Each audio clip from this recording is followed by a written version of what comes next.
Hey there, welcome to Farmcraft. This tree has to come down. I don't want to cut it down, but it's dying. It's going to come down one way or another, and it's leaning right towards that walnut tree, and it's going to destroy that when it goes. I really want to get it down before winter because an ice storm is very likely to take this thing down. And again, rather than destroying one tree, it's going to destroy two. So let me show this to you. So this is a beech tree and a massive one. It has probably been here since my house was built, which was 1850. Now, camera doesn't really show you perspective very well. I know you guys are looking at this thinking, nah, it's just a tree. I measured the diameter at breast height, the DBH, and it's 60 inches. Oh, just shy of 60 inches across there. That thing is huge. We've been here for 14 years now, and a couple years after we came, so it used to have three main leads that went up, and the one that was on this side fell this way. And then several years ago, I actually have a video on it, this lead fell that way, and I ended up making a bowl out of one chunk of it. That was kind of a fun video. I guess I'll leave a link here. But now this is the only one remaining, and it's all leaning that direction, right towards that walnut tree. And if you take a look at this thing, see the cracks, see the rot. This is all rot. Doesn't even sound solid. You know, the trunk is not supposed to look like that. That's all bark damage, disease. I mean, this thing is gonna go. It's just a matter of time. Thankfully, I have a boom lift, so I can take this thing down safely.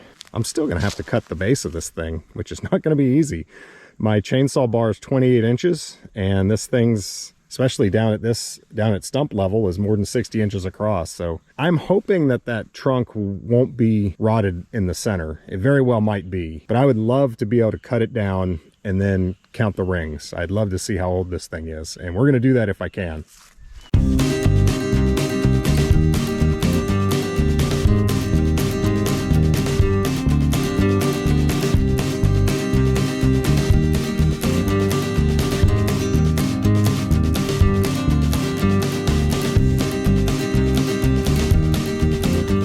All right, here's the method to my madness.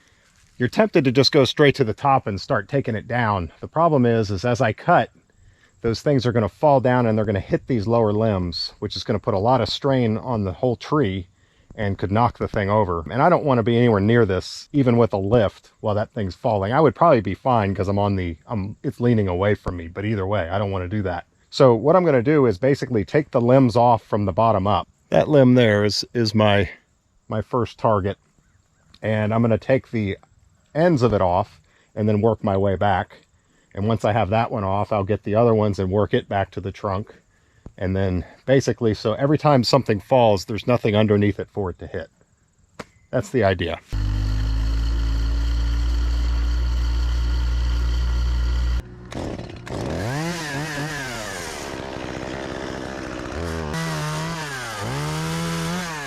It started out really easy, just getting the small limbs off of the trunk, mainly getting them out of the way so the basket and the boom aren't hitting them all the time.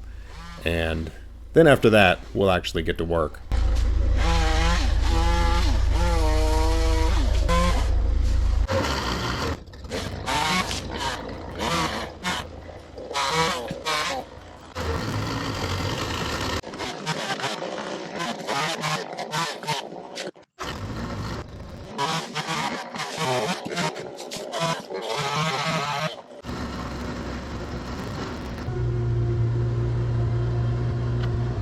All right, that far limb there will definitely take some weight off of this tree.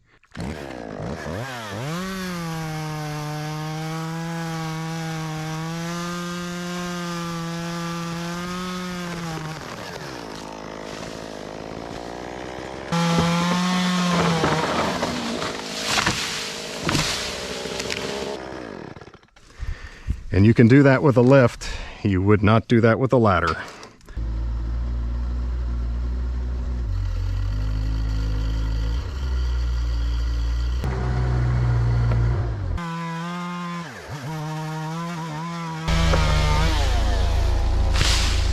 I have a video on the cutting techniques that I'm using on taking this tree down. I'm not going to explain them again in this video, but I'll leave a link here.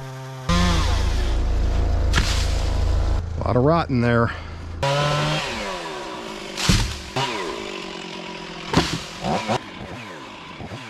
One of the main considerations in taking down a tree with a lift is just to make sure you can get yourself in a position where there's no chance of the limb hitting your basket or coming back towards you.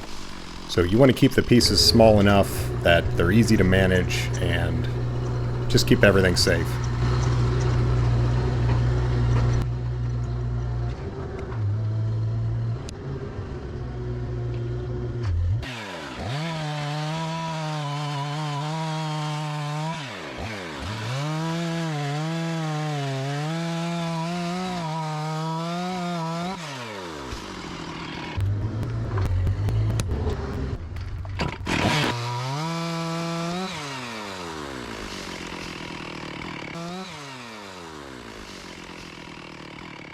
This might give you a little perspective on the size of this tree.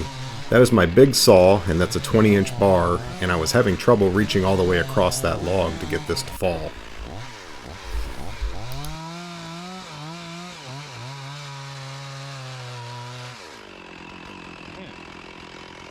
This section would be a pretty good sized tree if it was on the ground.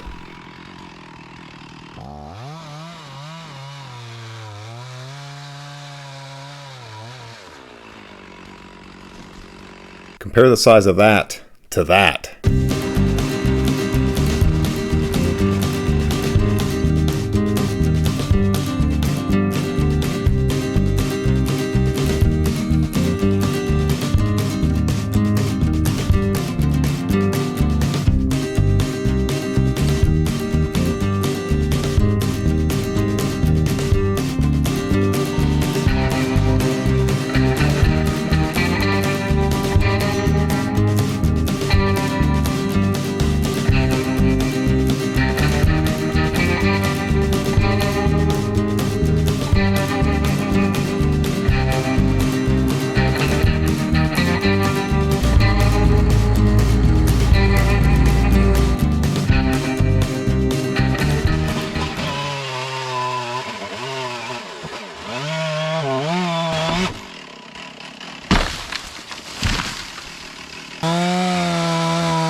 So that's got a healthy lean that way, and I'm going to go ahead and do a face cut on this. I want to make sure it doesn't do anything goofy.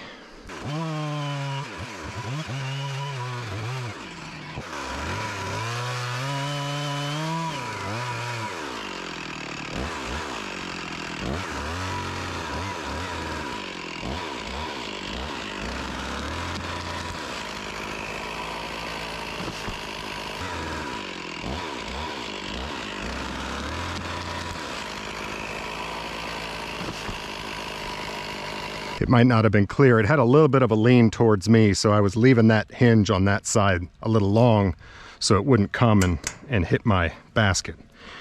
Don't want that.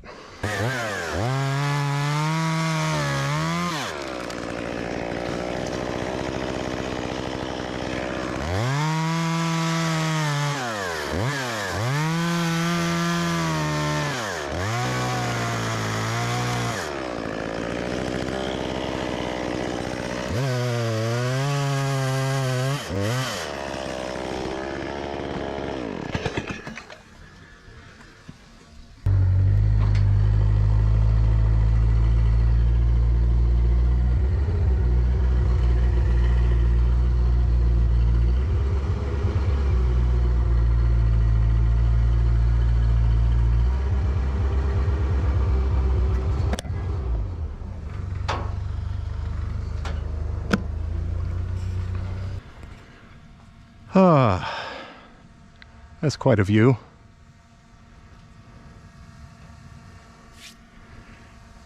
Using this boom lift is almost like cheating.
more I look at this side, the more I think that center is just not going to be, I'm not going to be able to count the rings, unfortunately.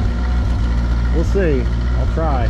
It's likely to rain tonight or tomorrow, and I don't want to leave the lift over here. It's going to end up sinking into the dirt, maybe even getting stuck. So what I'm going to do is I'm going to put a rope up in there, and then I can pull it while I'm cutting the bottom and have control over which way that sucker falls, because even now it's still got a fair amount of danger to it. That's still a big tree you don't want coming your direction. Let me get this rope ready.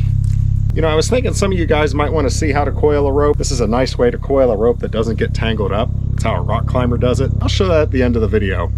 That way folks who don't want to watch it can just quit watching at that point.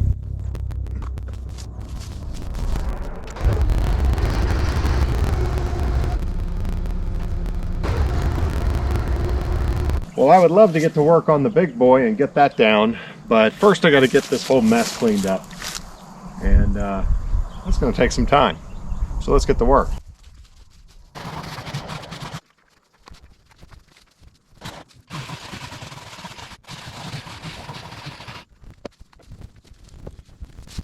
So all the big stuff will end up as firewood, and all the small stuff I'm putting on my forks. I don't have to handle it again. I'm going to dump that on a burn pile. That's our annual bonfire.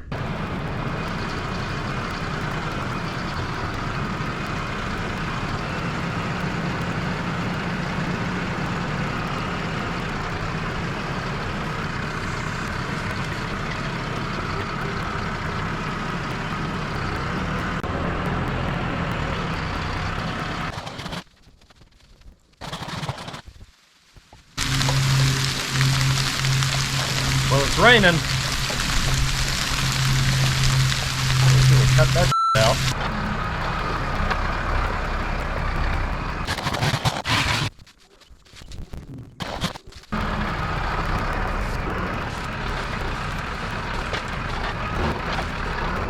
I have an outdoor wood boiler that I really like, and I heat my house primarily with wood.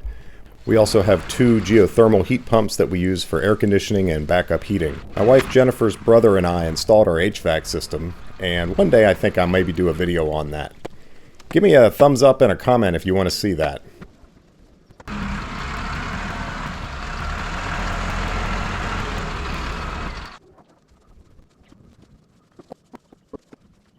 I'm tired of getting rained on. I'm gonna go edit some video.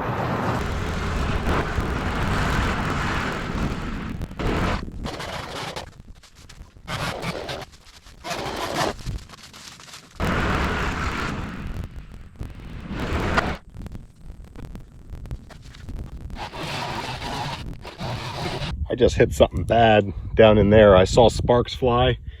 You're done. If you look at the teeth,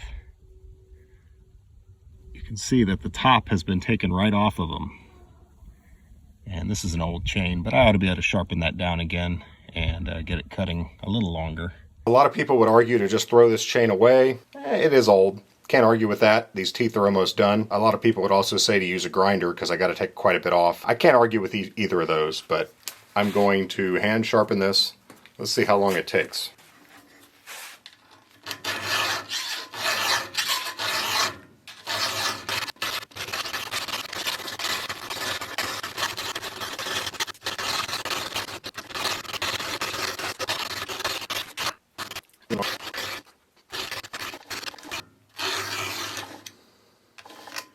Okay, there's that side done.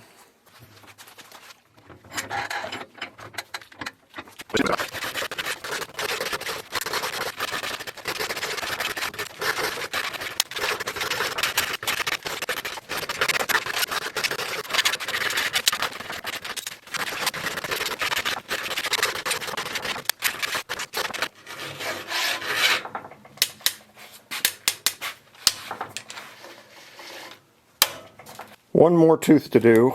Let's do this one up close.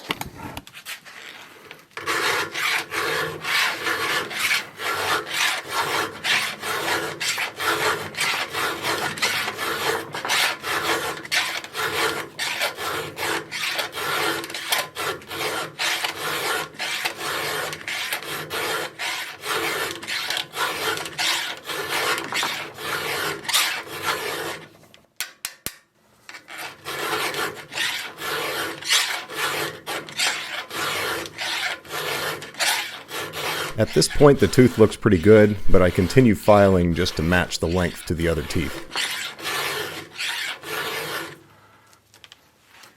Let me mention here, many people think that back dragging a file like I do is going to dull the teeth.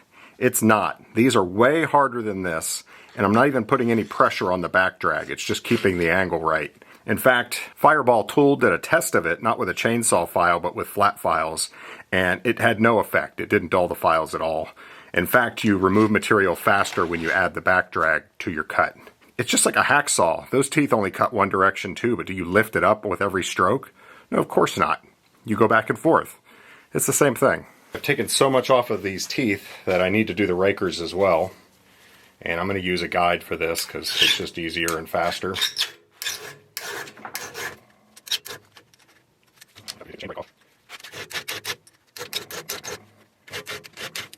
And if you don't know what I'm doing here, I've got a whole video on this. I'll leave a link.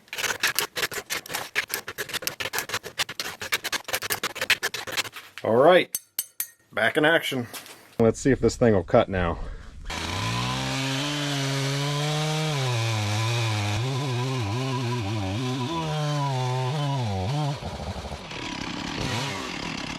So, not perfect, but given how bad that thing was, that's cutting pretty well. I can certainly use that. Still a lot of cleanup to do, but you guys have seen enough. I'm tired of filming it. So, yeah, I just cleaned that up real quick with the excavator. I didn't figure you guys would want to see that. Not. Yeah, obviously with all the work I've been doing on that thing, I am not going to pass up an opportunity to play with my new toy.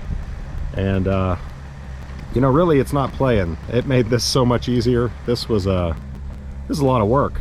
And what a help.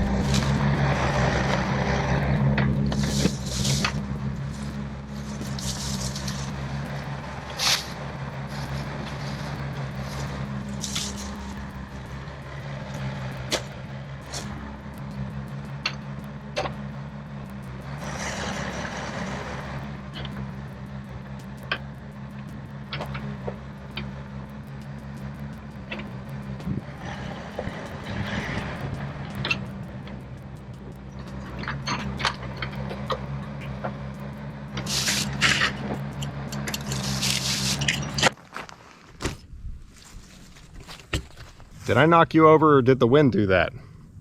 Sorry.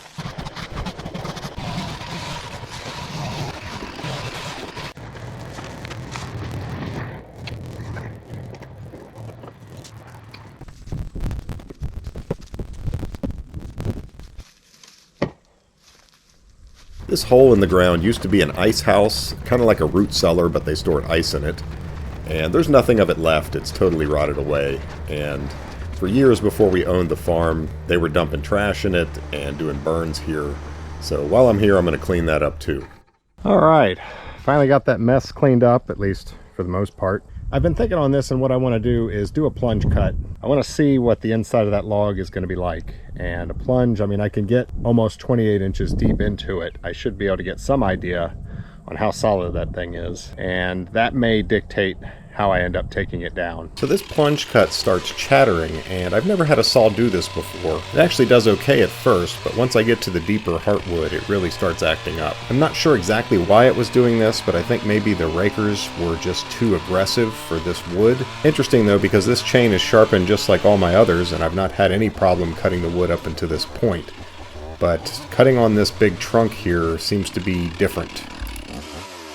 What I was looking for there is I was watching the sawdust coming out and feeling the cut. You know, obviously if you hit a hollow area you're going to know, but there was no rot. I think it's solid, at least to that point. I am going to go ahead and get this rope set up to pull, and I'm going to be pulling to the base of this tree here. That's a sassafras tree, not that it matters. Any decent sized tree will do. Alright, so this is a puller. I've shown this in a different video. It's basically a come-along, but rather than using a cable like most of them do, it uses a rope, and this rope is designed to be used with this puller. Come on, get up.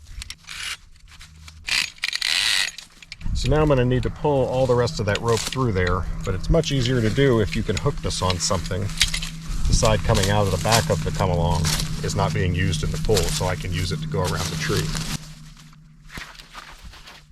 For all my tree work, I use one design of knot. It's a bowline, or a bowline is what I call it. It's spelled bowline. I just tie the same knot in, it's essentially the same knot in two different ways. There's the standard bowline, and then there's the bowline on a bite. And I'm going to show you both of them right here. So standard bowline, you put the rope around, I'm tying a slip knot here, so I'm going around this.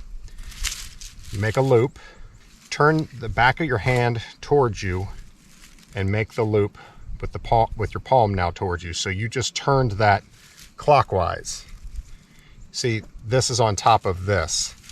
This would not be right. It's got to be like this. So then it's the rabbit jumps out of the hole, goes around the tree. Here's the tree. Goes around the tree, back in the hole. And then tighten that up a little bit. There's your bowline. And that is a slip knot. Why do I like the bowline? It's a strong knot, it's easy to tie, and it doesn't matter how hard you pull on it. I mean, even pulling on it with machine forces, this knot is always easy to untie. You can always do that. And once you do that, the whole knot is going to open up, even after it's been loaded really hard.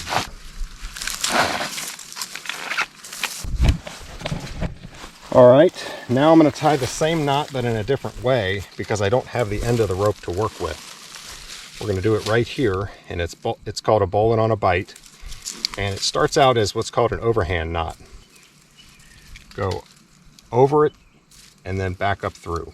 It's a very simple knot. So this is just an overhand knot, but you can turn this into a bowline by putting the loop over what you just tied and then pulling this through. And you're going to have to look at that a few times to figure that out. So a bowline on a bite gives you a different look, but see the loop going around? It's a double bowline essentially. There's two loops of everything instead of just one here. And again, you can pull on that as hard as you want, and you're always going to be able to untie it easily just by doing that. I'm sure there are many better tutorials that show you how to tie this, but these are two knots, really useful, really worth learning. Now, I want this. There, now at this point, you can just pull it through.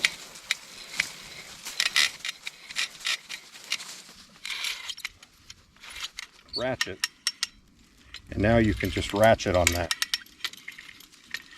I am going to start working on my notch. I'm going to do a big horizontal here, and then I think I'm going to do a Humboldt on this one. I'm going to take my time with this. This is going to take a while to get this cut out until I'm happy. And it's getting dark, so this tree is going to sit with a partially finished notch overnight, I would imagine.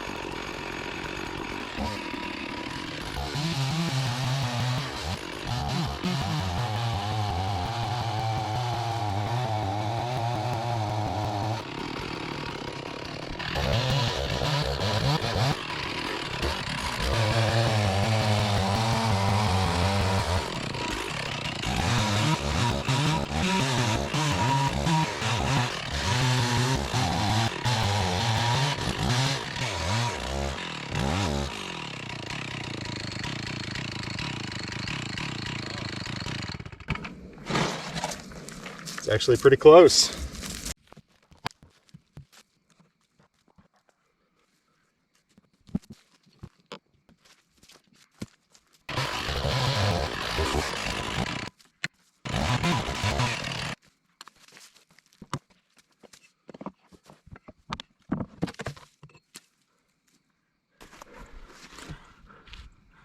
I must say, I'm pretty happy with that.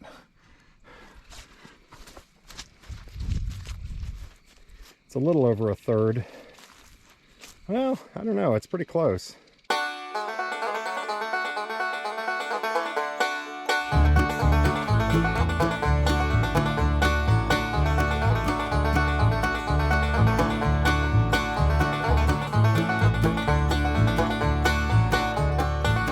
Well, I think I figured it out. I've been using a depth gauge to file my rakers. After many filings, I've actually filed into the gauge a little bit, which means I'm going deeper than the gauge is set for. This is supposed to be a 25 thousandths depth gauge. In other words, it sets the depth of cut of each tooth. I show this better in my how to sharpen a chainsaw chain video, but the space between the raker here and the top of the tooth is what matters. So this is a 25 thousandths gauge and it's got slop in there. So that raker is set to cut greater, and in fact I have to go all the way up to 35 thousandths before I have any drag on it. So my depth gauges are 10 thousandths too deep, which on normal size firewood and with a 20-inch bar with this saw is not a problem. It can handle that. But with this 28-inch bar and hardwood, it's just digging in and it keeps stalling. That's my issue. Depth gauge is too deep. So before I do the back cut, I'm going to put a different chain on here that doesn't have this issue. And I'm going to get a different depth gauge tool.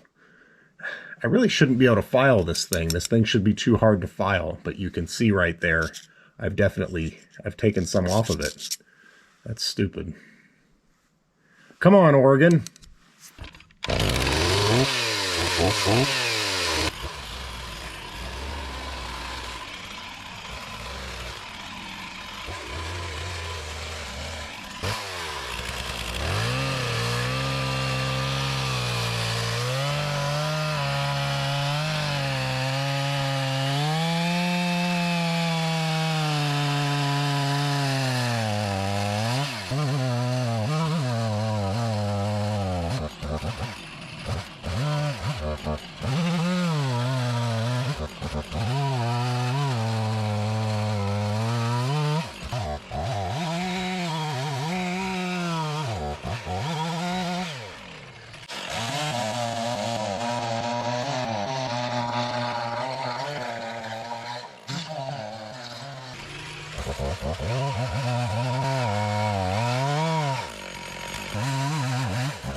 So I had the back cut done as far as the saw could reach. I started pounding wedges and also tightening the rope to pull.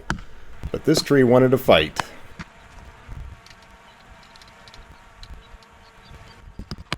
I decided to cut the hinge a little thinner.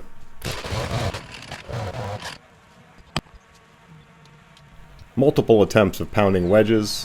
The tree kept spitting them back out at me. I tried metal wedges, I tried stacking wedges, I even made some of my own wedges out of white oak in the wood shop.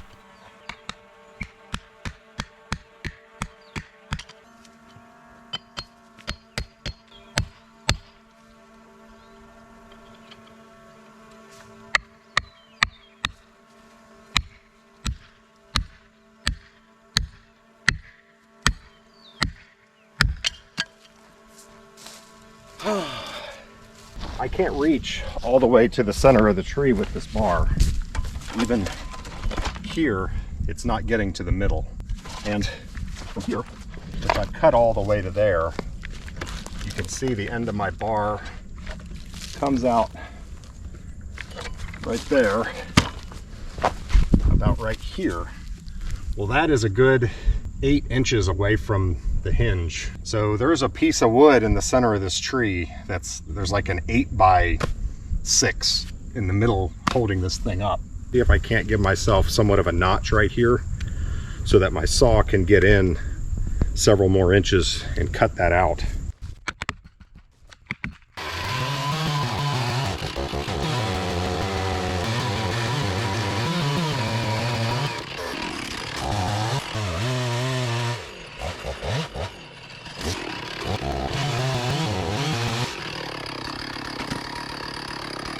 This allowed me to reach in from the back and cut the center out.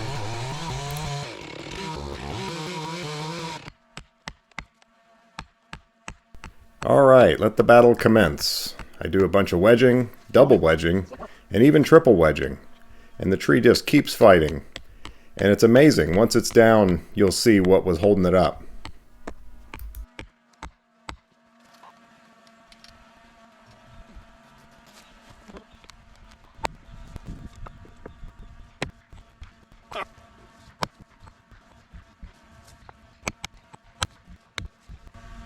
Man.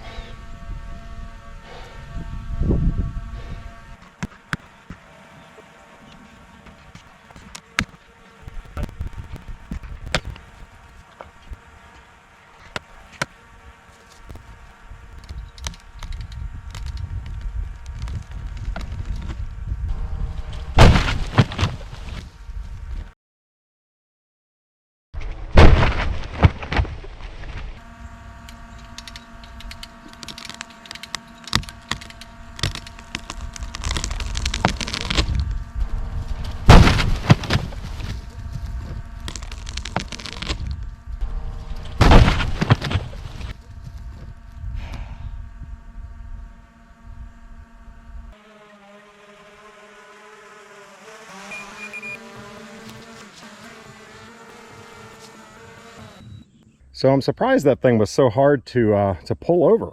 I mean, I really had to pull and wedge that thing. It wasn't leaning away. Once I did the extra notch on the back and plunged, I was able to get all the way into here. And you can see there's nothing in the center. All I had was a hinge here, and then over there at the very end, I took out the whole center, and it still fought me that much coming down. Surprising.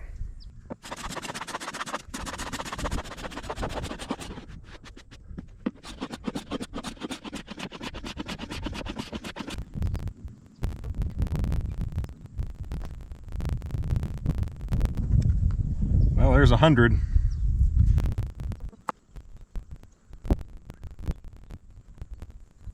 So I get around 190 right here.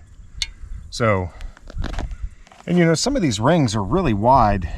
I find it hard to believe it grew that much in 1 year. So I may have undercounted a little bit, but you know, for a reasonable estimation, this tree was 200 years old. So yeah, it was here when the house was built. That was 170 years ago. If you guys want to go through this footage, count the rings yourself, and post in the comments what your count is. So these areas here, unfortunately, I'm not even going to use for firewood. One, there's a lot of rot in it, there's a lot of dirt in it, and there's also probably a lot of metal in it. Over the years, people nailing up birdhouses and things to this. They're so big, for me to process that, I'm going to work for hours for very little return. So those are going to go on the bonfire. Now everything up there I will take. Here, when I measure straight across, I'm getting right around 51. That's the more narrow side. If you go the bigger side, this is more like 55. I know some of you are going to be disappointed that I'm not going to make anything special out of this tree. I mean, I already made a bowl out of it. But yeah, trying to work with that. Nothing's inspiring me there. All right, here's our knots. And you saw how hard I was pulling on this thing. So how hard is it to untie this?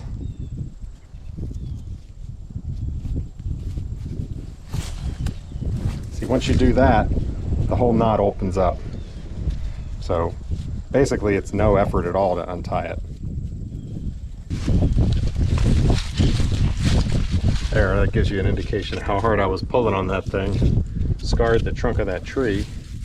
So this knot right now it's pretty hard, but that will always loosen up for you. Once you do that, it loosens up the loop and the whole knot comes apart.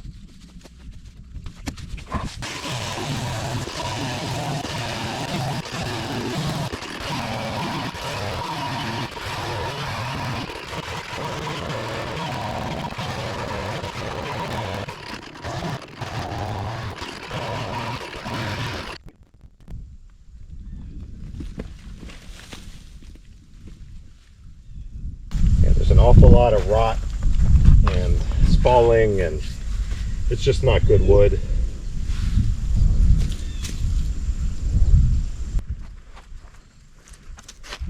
This is just soil.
days. Well, those big logs are phenomenally hard to split, and it was too much for this old piece of junk. This is a Harbor Freight I've had for a long time. It's split a lot of wood, but it's never been a nice machine. You can see the oil here. If I hit retraction, it spews oil, so it blew out the seals on the rod. The engines never run very well. It's one of these Subaru Robins. I've had the carburetor off countless times, cleaning it out. And if you look down here, the whole beam is just bent. So it's underbuilt and has never performed well. I'm thinking about just scrapping it and getting a new one, but I don't know. For now, I'm just going to leave this wood here. I'll figure that out later.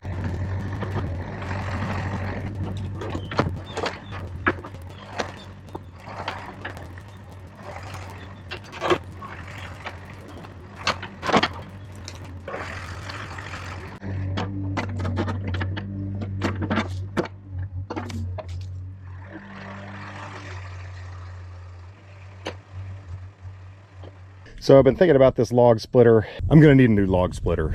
If it was only two problems, that would be one thing. The beam needs replaced. The cylinder needs rebuilt. If it was just those two, I would do it. But this engine is a piece of junk, and it has never run right no matter what I do. It's just constantly a problem. So I think in the future, I want to get more into blacksmithing. I can use the cylinder, maybe the beam, and turn it into a blacksmithing hydraulic press with an electric motor that I can use in the shop. But this, yeah, I'm going to need a new log splitter, but I'm not going to buy one this year. This is like the only splitting I think I'm going to need to do. So I'm just going to do this stuff sort of by hand. Let me show you this though. Check out how hard this stuff is to split.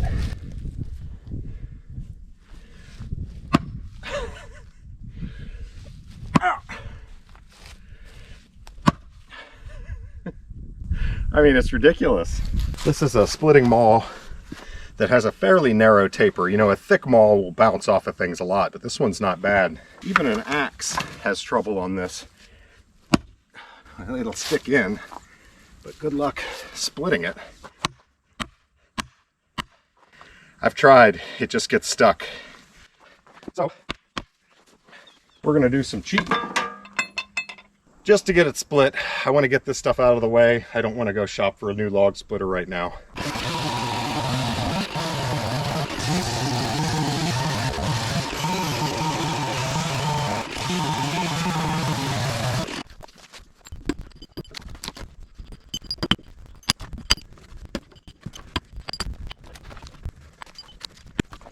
Not easy, but I'd be pounding at the first log still without the chainsaw cuts. All right, I got all that wood cleaned up. That was a lot of work. No thanks to that thing. Here's a bunch of that wood. That's 12 feet long. It's about 6 feet tall, obviously a little more on the floor, but somewhere around 2 cords of beech right here. And here's the rest of it.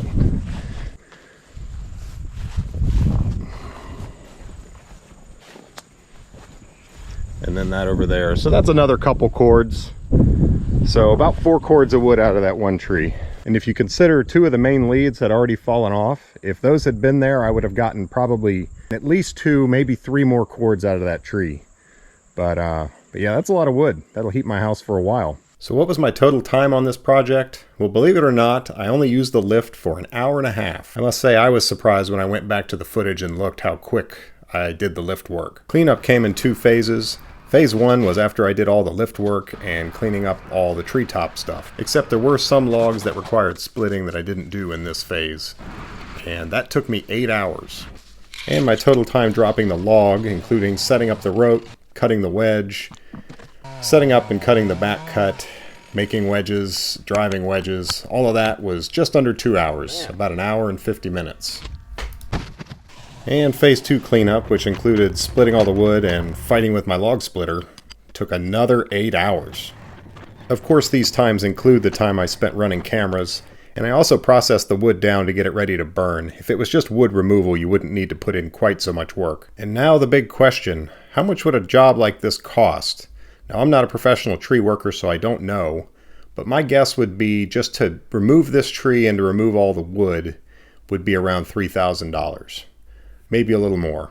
Are you a professional tree worker? Comment below. We all want to know what this would cost. So I hope you guys enjoyed the video, but before I leave you, this is my biggest tree. I love this tree. It's another beech, and this thing is just huge, and it's in good shape too. I've never seen a beech tree this big before. Look at how many leads are coming up in that thing. I counted them once. I think there's like 11 significant size limbs, you know, major leads coming off of that main trunk.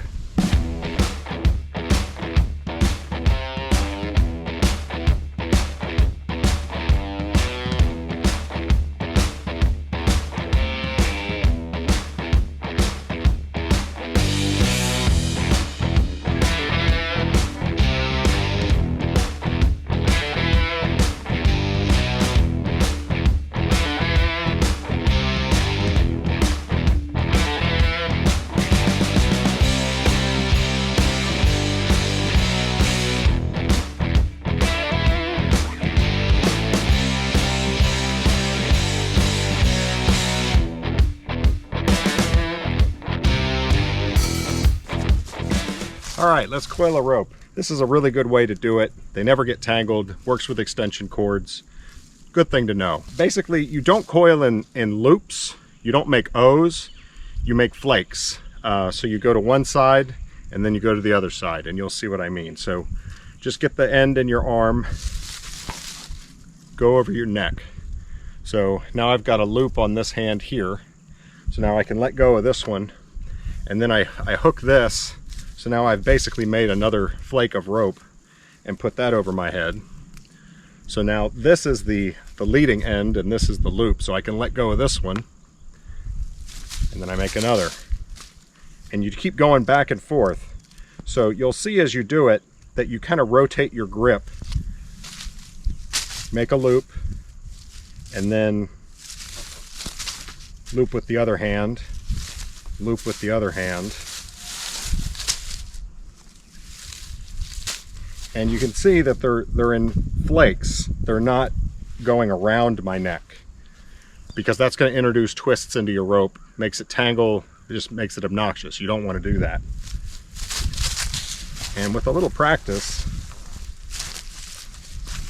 this kind of becomes automatic. You don't really have to think about it.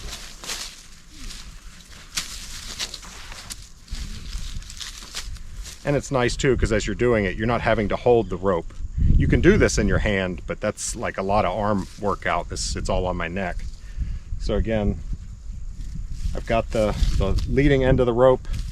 I hook it with my thumb, and I make it into a flake like that. And this is what I'm talking about. It's kind of like a bite, but it's a flake of rope in a coil. Although they call this coiling a rope, there's not really a coil, is there?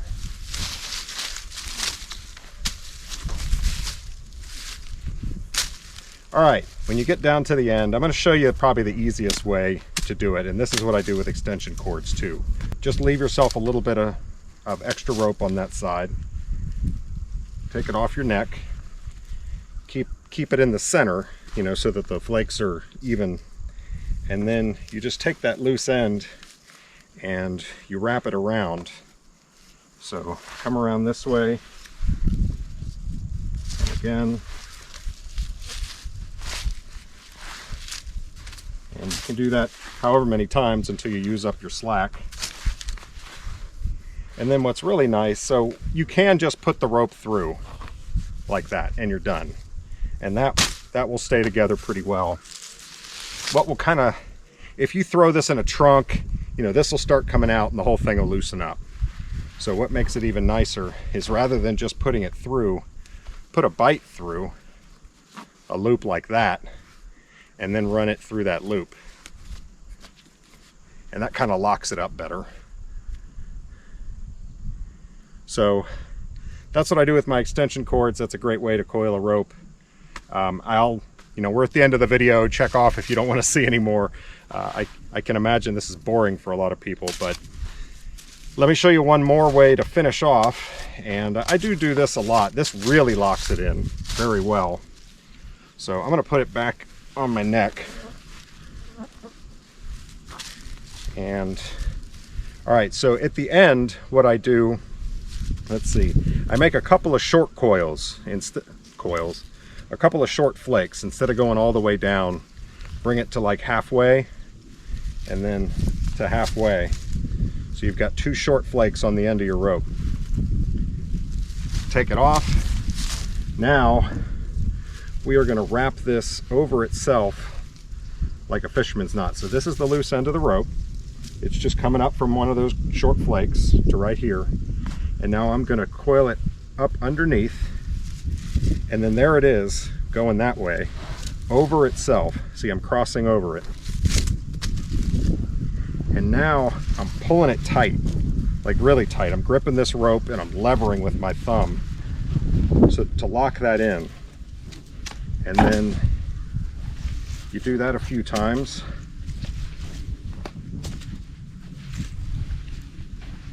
And I probably left myself a little more slack than I needed. Okay, so once you've got enough coils around there that your tail end isn't going to be hanging way out, now this half loop that you did, take the end, stick it through the half loop, and then just hold it there. Now find your other half loop and find the end that's going to this half loop. Nope, this one. And pull it through until it grabs that rope. And now that thing is locked in. You can do whatever you want to that. It's not gonna come undone. So little more complicated at the end. It's quick once you get used to it, and great way to do it. There you go, coiling ropes. Hope you guys got something out of that. Hope I didn't bore you to death.